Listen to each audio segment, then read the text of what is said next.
Quando o Pequeno Príncipe chega naquele planetinho governado por um rei de manto de arminho vermelho que achava que dizia...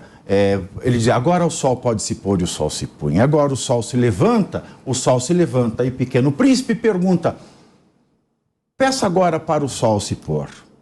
Não, ainda não é a hora. Veja que há causas naturais, ou você está mentindo, ou você está se enganando, ou você vai causar um cataclisma. Agora, com essa questão da Eletrobras que você levantou, o Lula ele indicou, durante o café da manhã com jornalistas considerados independentes ou alternativos, alternativês, que deve rever a privatização da Petrobras. Eletrobras. Ele voltou, né, com a onda do blogueiro. A onda do blogueiro, ele insiste na onda do blogueiro.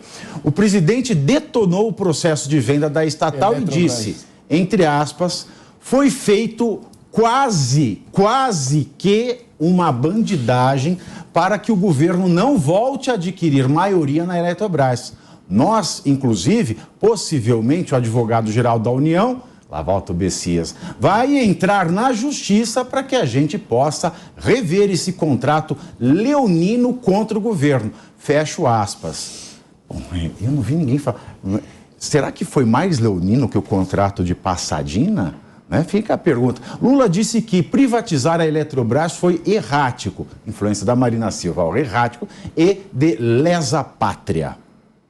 Olha, pior do que isso é só dizer que o Pequeno Príncipe foi escrito por Nicolau Maquiavel, que escreveu O Príncipe, no final do século XV. Olha, realmente é algo extremamente... Para quem não sabe, foi escrito por Antoine de Saint-Exupéry, tá? Isso foi uma piada do Capeta. Ah, sim, Pequeno Príncipe, Antoine de Saint-Exupéry e o Príncipe Nicolau Maquiavel, que era um gênio.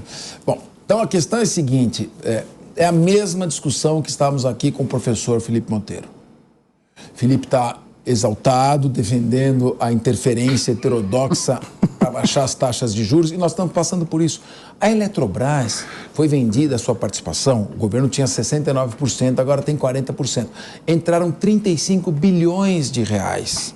Uma empresa que não é gerida pelo poder público é uma empresa que busca o lucro. Se ela busca o lucro, ela tem que buscar a eficiência.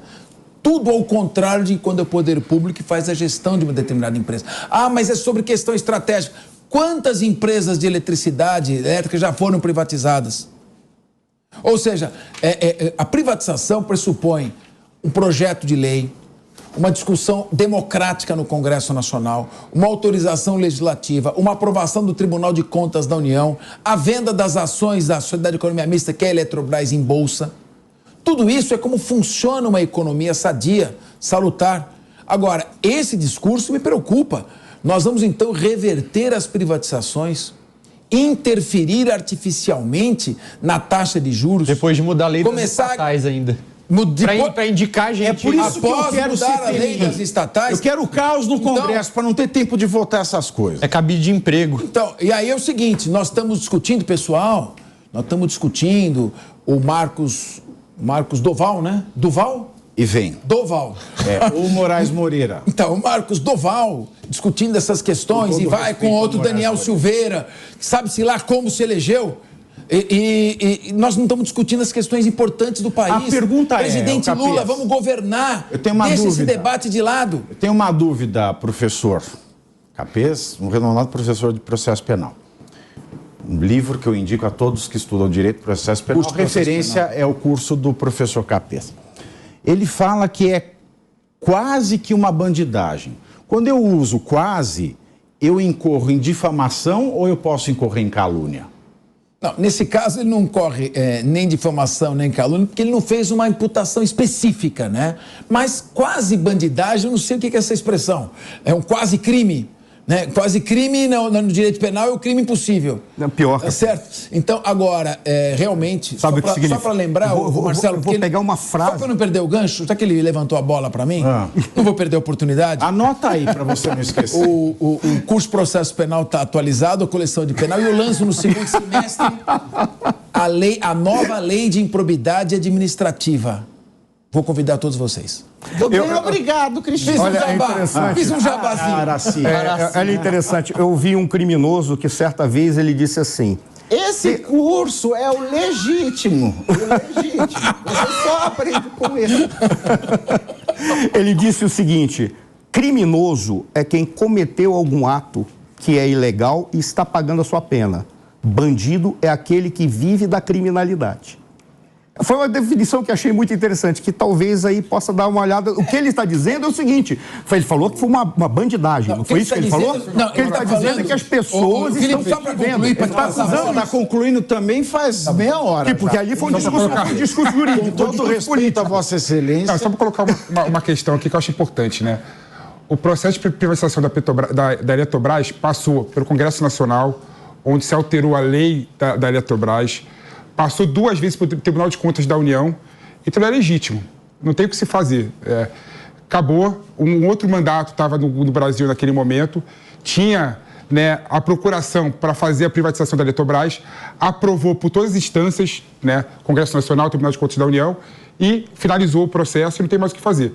Então, o que o Lula está fazendo aí, realmente não tem como voltar atrás. Sabe o que me irrita? O que me irrita é que ele gosta de chamar os outros aquilo que ele proíbe os outros de chamarem ele. Que frase bem construída. Eu tomei até um susto, mas maravilhosamente construída essa frase.